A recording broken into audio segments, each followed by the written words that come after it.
N'ayez pas peur, c'est la deuxième partie de ce thème que nous avions commencé la dernière fois.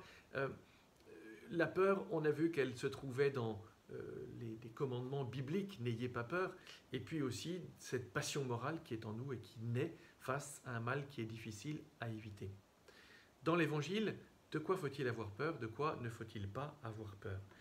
Deux passages d'Évangile particulièrement intéressants, celui où Jésus va accomplir cette pêche miraculeuse. Il est dans la barque de Pierre, il va lui demander de jeter les filets, d'aller au large et de jeter les filets.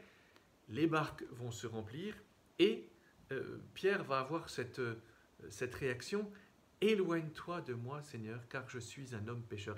Et en effet, l'évangéliste Saint Luc au chapitre 5 dit: ils furent remplis d'effroi, remplis de peur à la vue de la quantité de poissons qu'ils venaient de pêcher. Éloigne-toi de moi, je suis un homme pécheur. La crainte de Dieu. Est-ce que la peur, c'est la crainte de Dieu? Vous voyez, est-ce qu'on doit avoir peur de Dieu? Évidemment non. On ne doit pas avoir peur d'un Père qui nous aime. Et pourtant, on nous invite tout de même à cultiver la crainte, la sainte crainte. On nous dit même que c'est le commencement de la sagesse. Seulement la crainte n'est pas la peur de Dieu. C'est le souci de ne pas être séparé de lui. C'est lié à l'amour. C'est lié au fait de ne pas blesser, offenser cette relation que nous avons avec lui, c'est-à-dire l'amour, tout simplement, de ne pas perdre cet amour. Donc la crainte d'être séparé de Dieu, c'est finalement la crainte du péché qu'il faudrait avoir plus que la crainte de Dieu lui-même. La sainte crainte, c'est un don d'ailleurs du Saint-Esprit. Est-ce qu'il faut avoir peur de la présence de Dieu? Voyez que lorsque Pierre dit « Éloigne-toi de moi, Seigneur, car je suis un homme pécheur », on sent bien qu'il voit qu'il a devant lui pas simplement un homme, même un homme extraordinaire, mais Dieu lui-même. Et d'ailleurs, on voit bien dans l'Ancien Testament que cette crainte de Dieu, lorsque Moïse voit le buisson ardent, il se prosterne. Il se rend compte que Dieu est présent. Dieu est là. Dieu est présent. Et quand Dieu est là, eh bien on se prosterne, on enlève ses sandales, on se voile la face. On ne peut pas voir Dieu sans mourir. Donc effectivement, il y a quelque chose qui se passe dans le cœur de Moïse. Et puis, on sent bien aussi qu'en nous, il y a cette peur plus profonde qui touche un mécanisme très, très intérieur, qui est la peur de la mort. Il y a quelque chose en nous qui nous empêche de désirer la mort. Et on voit bien que quand quelqu'un désire la mort, il y a quelque chose qui ne va pas. Il y a une souffrance. On voit ça dans n'importe quelle maladie. Une très très grande souffrance fait quelquefois désirer au malade la mort. Et puis quand quelqu'un a envie de se suicider, on se dit il y a quelque chose qui ne va pas. Il y a une blessure, il y a une souffrance. En tout cas, la personne n'est pas dans son état normal. Même nos législations le reconnaissaient, puisque face à quelqu'un qui a envie de se suicider, il y a le délit, c'est pénalement répréhensible, de non-assistance à personne en danger. Alors on viendra peut-être un jour sur la question de l'euthanasie. Mais en nous, il n'y a pas ce désir de la mort, il y a un désir de vie, et il y a au contraire une crainte de la mort, donc de la mort physique. On a déjà vu qu'il ne fallait pas avoir peur de ce qui peut tuer le corps, mais ce qui peut tuer l'âme, donc une peur du péché, mais plus profondément, une peur de la mort que nous expérimentons au fond tous les jours, c'est cette peur de ce qui nous fait mourir intérieurement. Il y a une sorte de mort ontologique, de douleur, de souffrance intérieure qui fait que ça nous fait mourir.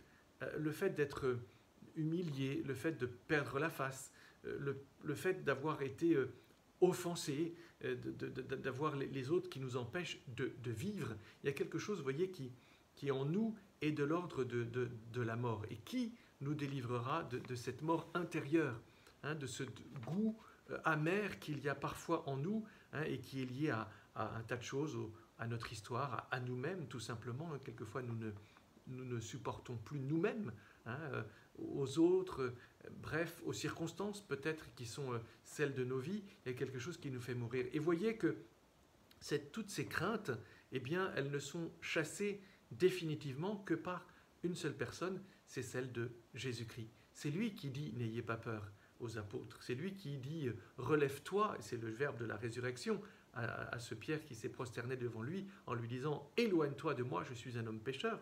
C'est Jésus qui va dire « n'ayez pas peur ». C'est moi, lorsqu'il marche sur les eaux, que les apôtres le prennent pour un fantôme. Et finalement, le n'ayez pas peur, c'est au moment de la résurrection. C'est Jésus-Christ qui vient chasser toute crainte, toute peur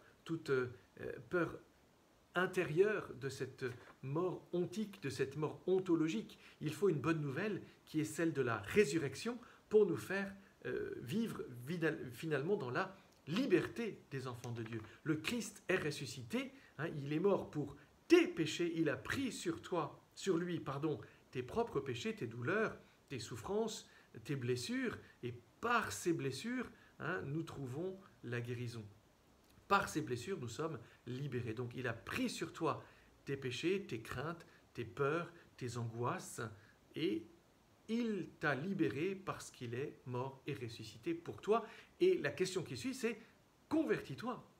N'aie plus peur. Le Christ t'a libéré du pouvoir de la mort, de tout ce qui te faisait mourir intérieurement, et te permet aujourd'hui de vivre dans la liberté des enfants de Dieu.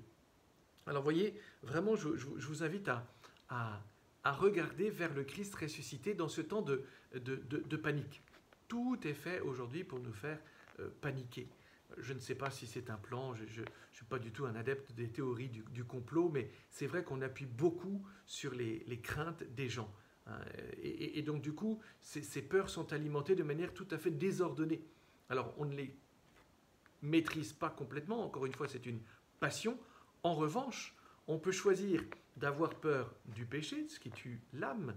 On peut choisir de cultiver cette peur.